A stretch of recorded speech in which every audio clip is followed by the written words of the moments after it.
Welcome to the Business Podcast, where we interview professionals across all industries.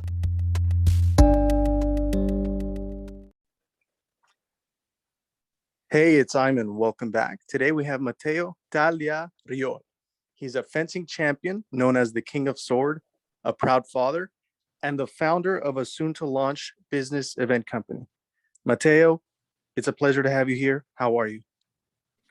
Thank you. Thanks for having me here. I'm good. I mean, I actually just found out that I'm positive to COVID, which nowadays, it's something quite usual. But I'm fine.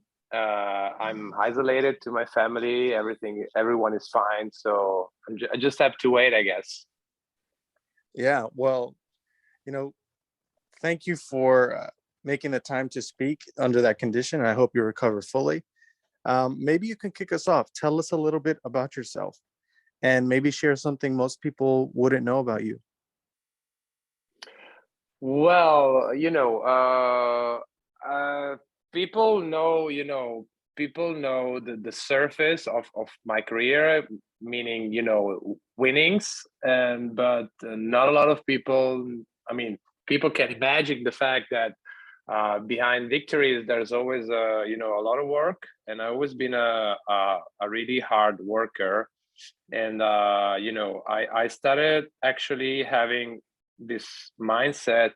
My parents told me since I was a kid.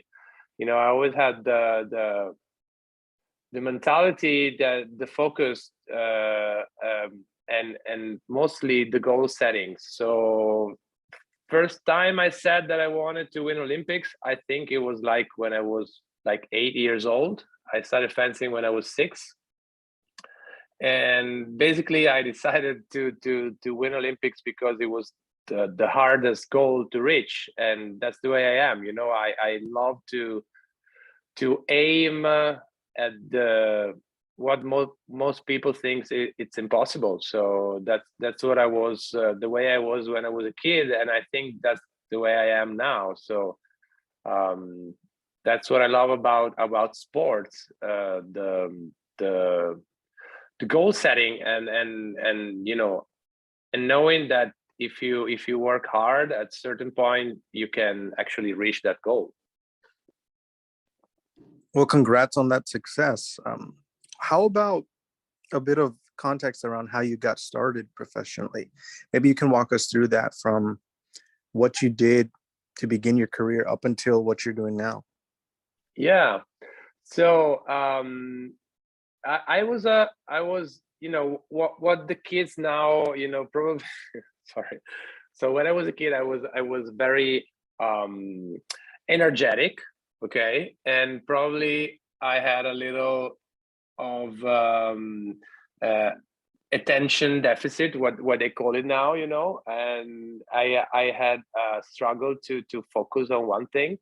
But mostly I was so energetic that my parents took me to, they wanted me to do some sports because I was basically running around the house all day and all night.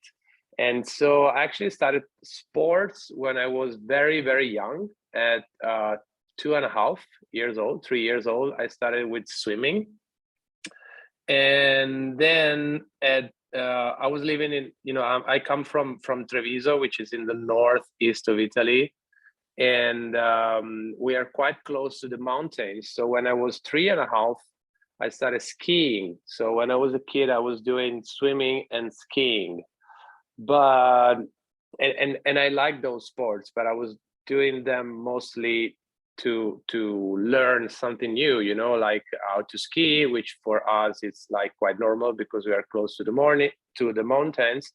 And at the same time, I wanted to learn how to swim because I was close to the beach. That was what my parents thought it was good. There were two good sports to start. And I love sports. I love competition. So I started to do competition of both. I tried at the same time some team competition. And when I was like 5 years old, I tried like soccer, volleyball, basketball, a lot of sports, because I repeat, I always wanted to do more, and it was one of the few things that I actually enjoyed in life, doing sports. But I realized that I didn't really enjoy team sports.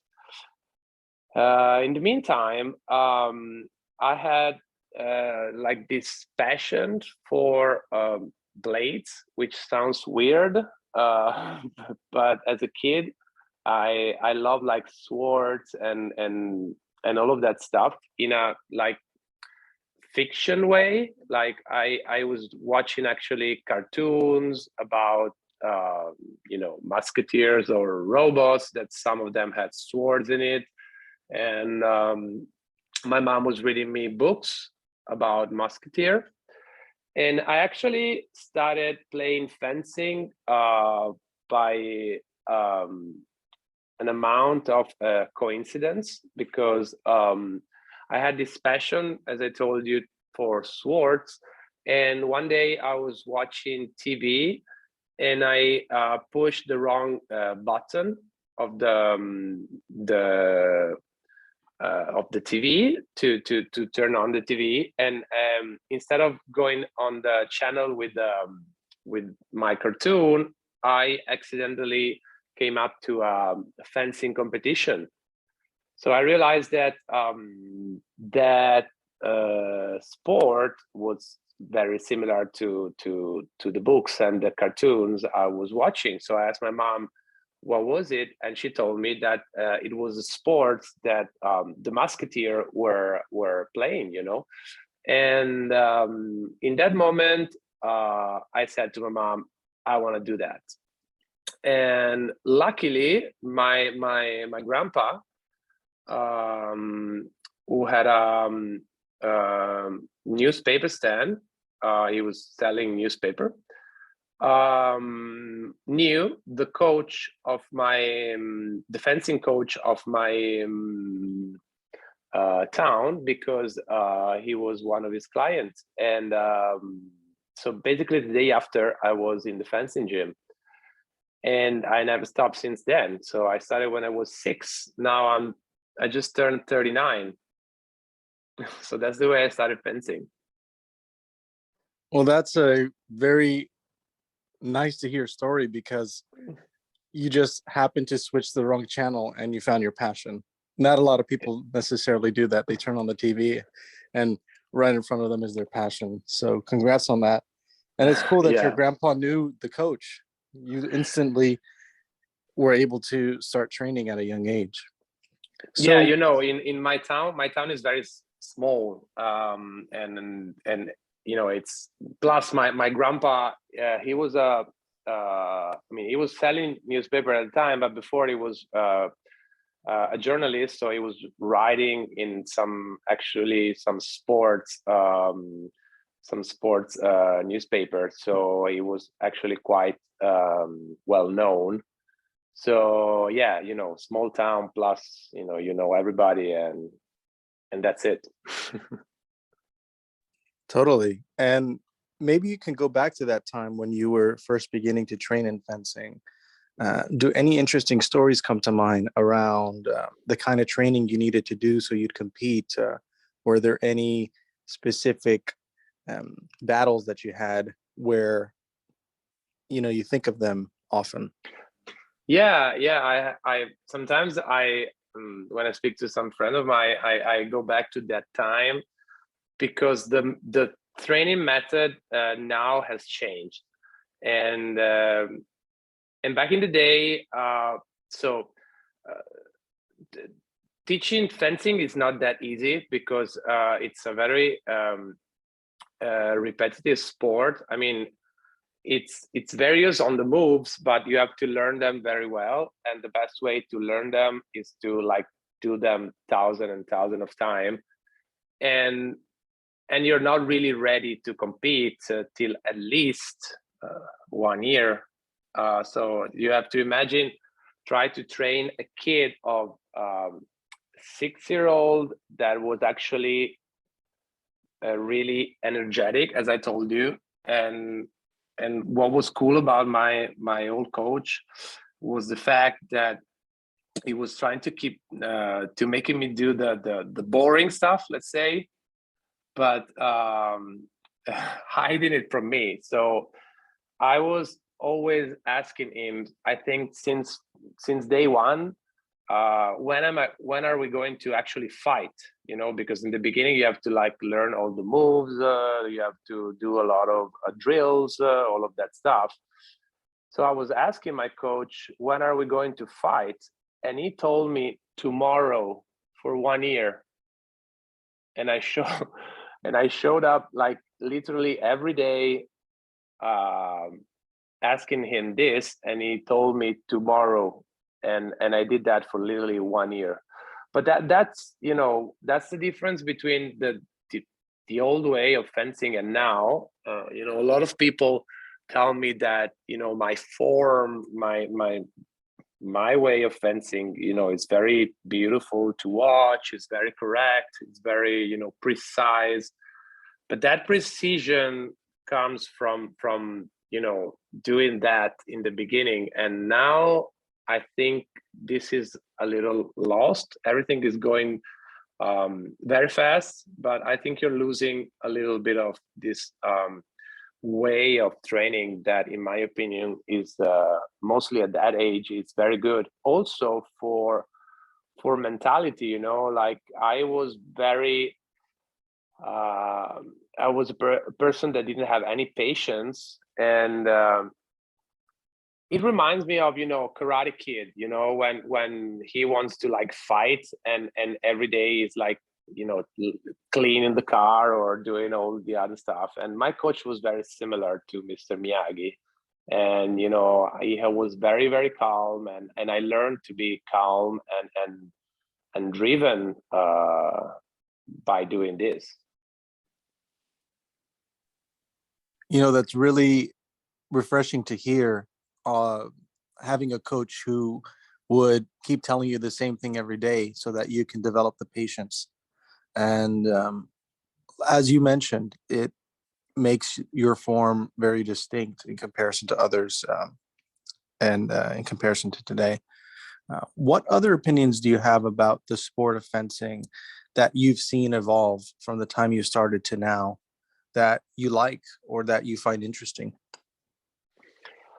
I mean, fencing, like every other sport, has evolved a lot. So I started in 1989, and when I started, it was very static, mostly épée. The one I do, it was quite static, and now it's the opposite. I think when I won Olympics in 2008, that was the moment where, like me, Fabrice Genet, who arrived second, and the top, let's say 20 fencers in the world, were doing something new, because we were very technical. At the same time, we were very well trained. So it was like the peak, in my opinion, of training preparation, like physical preparation and technique. Before, it was like more technique, but less body, let's say, less athleticism, and now, athletic wise, it's like way more. Like it's basically all that. Like you don't see a lot of technique. Fencers are doing very few technique, very simple technique, but because they could not, because the distance has changed a lot. It's very closer. The physical preparation is like at a peak. I don't know if someone can do more than this, because nowadays people who wins a competition, it's like it has to be like a robot basically, and but there's no more room for a lot of technique. So I like it now. I think that, let's say, not a long time ago, but like 10 to 6 years ago, it was a little more fun to watch than now. Now you have to admit that everybody like is a great athlete, but it's not as fun to watch as before, in my opinion. Well, it's always good to hear those perspectives because you get a sense of what the past is versus now. So thank you for that. I know you're a family man. Maybe you could talk about that. How did you, in the midst of your career, manage to develop the family life that you have now while also building a company? Yeah, I mean, I describe my life as before and after Leonardo. Leonardo is my son, and yeah, so I won Olympics in 2008, and I thought it was like the peak of my happiness. I was very lucky in my life because I got to do the job of my dream. You know, I got to make my dream my job, which is something that not a lot of people can say. I actually had a lot of even like bad moments, like injury and other stuff. But I thought, that was my peak in terms of joy and goal achievement too. But I realized in 2018 when my son was born that it was not as even as close. That's it's definitely my biggest joy and my biggest achievement ever. I heard a lot of people saying that, but I did not believe them because not a lot of people who say that had won Olympics. Olympics is very hard to win. So first time, there were a lot of people telling me, oh, once you become father, you will understand. I was like, yeah, but you didn't win Olympics. You don't understand what I felt. But they were right. Being a father is the biggest joy ever, and mostly it's a joy every day. It's hard, mostly if you're an athlete, because as an athlete, we work with our body, and mostly the first 2 years, I'm not saying 2 months, but like 2 years of a child life, it's very, very hard to sleep. It's very hard to recover. It's very hard to actually manage your time.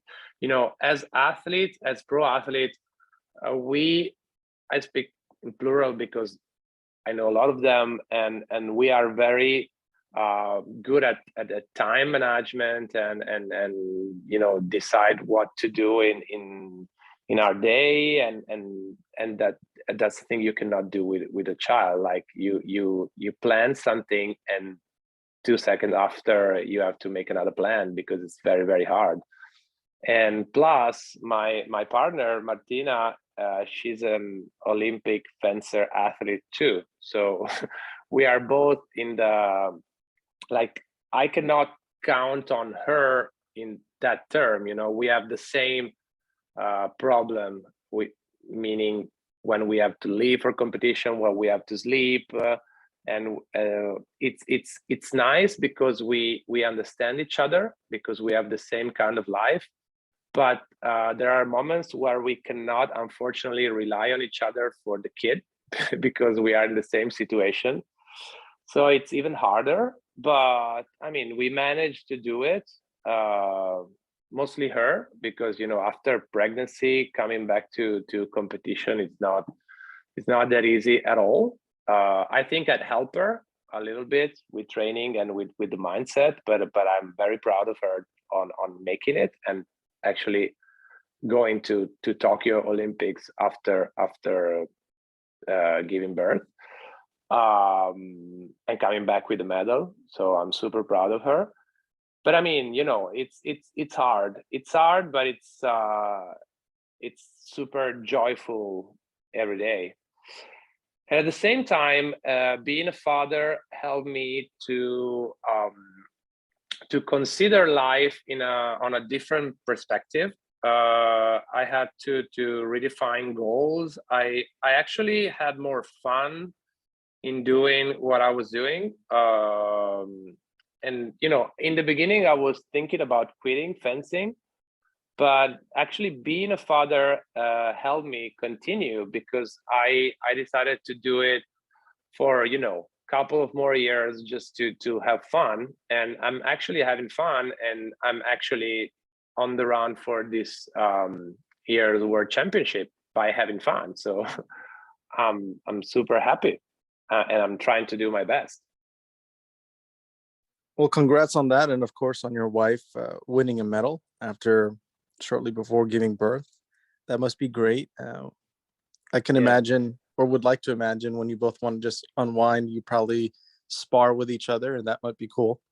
Um, Maybe you could talk about your business and what that's looking like, because you're in the midst of competing, raising a family, but you're also starting a business. Can you talk about Yeah. how that came about?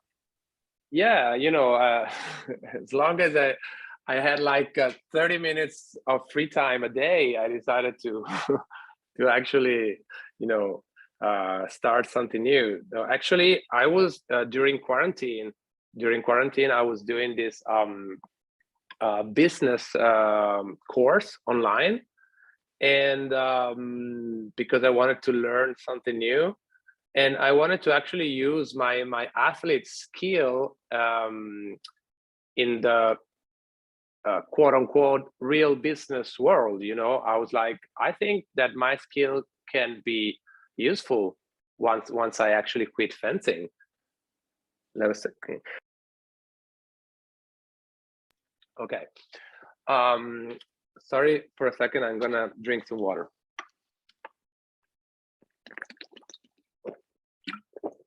Yeah. So I decided to actually take part of this course of the IOC, and there were like 500 people taking part of this, and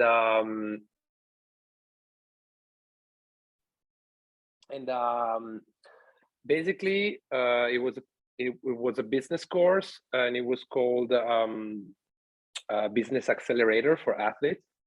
And I had this idea in the back of my mind, and I wanted to do something for the environment. And as long as I've been traveling for my entire life, I wanted to do something like travel related, or like that. But I wasn't sure at the time. But then, thanks to this course, and my idea has been developed, and I decided I actually become one of the like 28 out of like 500 project that has been that went to the final part of this course. And then I had like a mentor helping me for 6 months. And now I have my own startup, and I'm actually starting to pitch for investors in like 2 weeks. And basically what I do is I created this startup called Onua, which means earth in Hawaiian. And it's a sustainable trip and event organizer for business.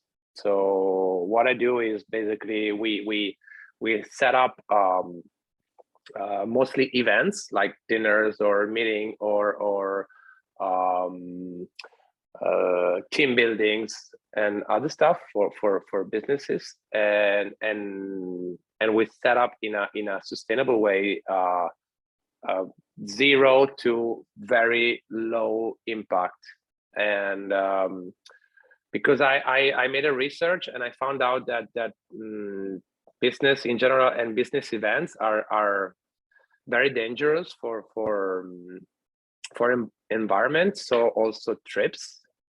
And there's nothing like that. I mean, there are some companies, but they are not really focused on sustainable trip. There are companies that are focused on other stuff, and they do a lot of greenwashing or just have a small part on sustainable trips and events. And I decided to base my startup only on that. So that's our claim, is to actually be sustainable and organize sustainable events. So that's it. Wow, that sounds really incredible and impactful, because as the world opens up, companies are going to engage in much more travel. And of course, a part of that is going to be event based. And I think what you're describing will have a good impact, because there's going to bring that level of consciousness around making all those activities more sustainable. So thanks for that work. Yeah, Was exactly. there I wanted to, sorry, I wanted to, I did my first part of my life doing like following my dreams. Now I wanted to make second part of my life still doing something I really believe on, and I'm very into climate change, and I wanted to do something for it. And I was like, at least even if I do like 1%, I'm gonna help the planet. That's it. Well, that's great. So you have a history of awareness and concern for that. So that kind of answers the question I was going to ask around uh, whether there were any particular moments or a series of events or something specific where you decided you wanted to start a business like this. Yeah, I mean, I've been traveling all of my life, and I see the impact of travel, and I see the impact of people that are not mindful in all around the world. And I see also that different countries have different way of seeing the problem of the climate change.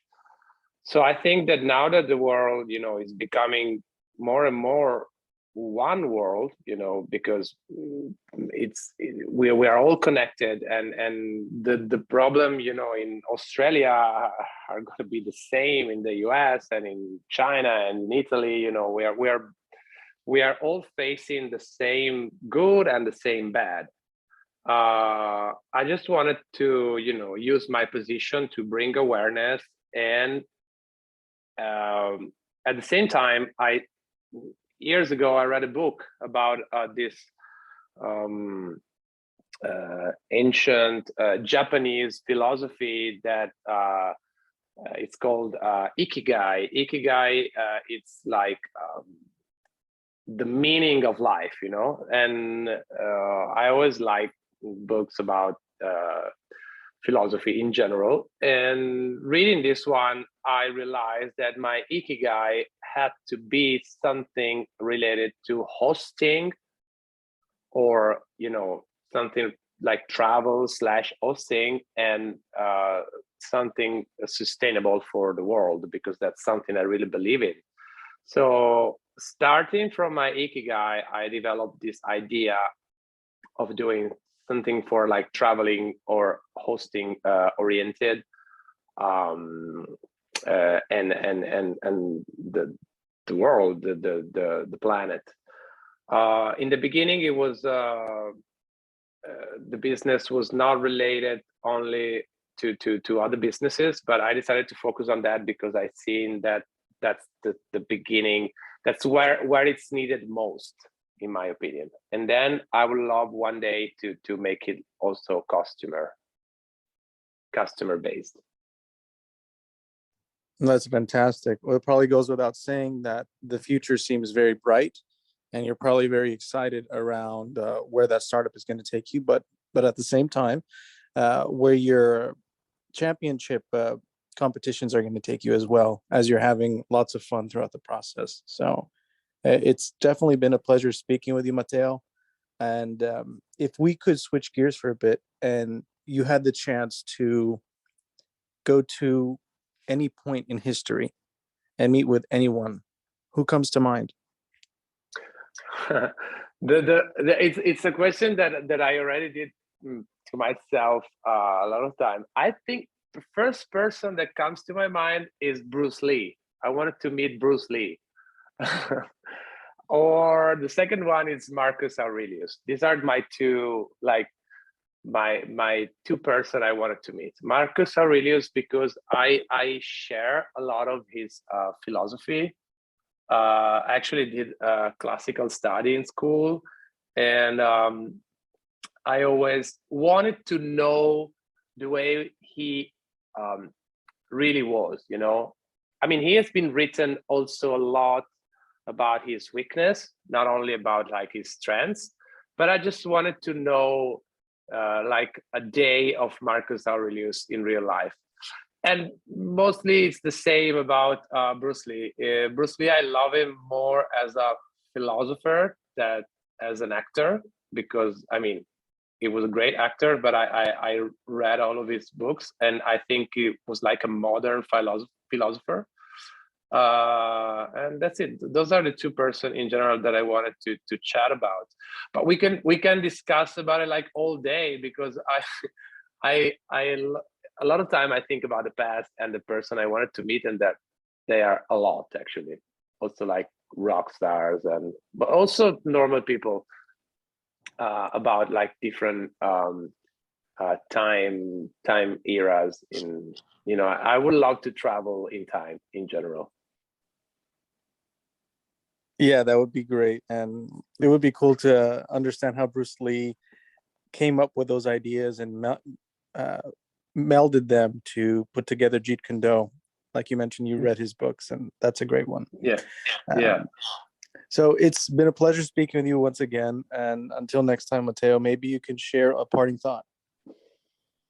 Yeah, that's, you know, my go-to are two. I'm gonna say two, because one is follow your dream, and you know, believe in your dreams, because that's what I did, and that's what I still do, and that's what I would love to. That's what I would say to my child. And the other one is actually a tattoo that I have, and it's know yourself, meaning like before knowing other, you have to like look inside of yourself and know what you really want, who you really are, and what you really want. And that's the beginning of everything. Like starts from inside, and then you have to go outside and follow your dreams. Perfect. Thank you so much, Matteo. Until next time. Until next time. Thank you.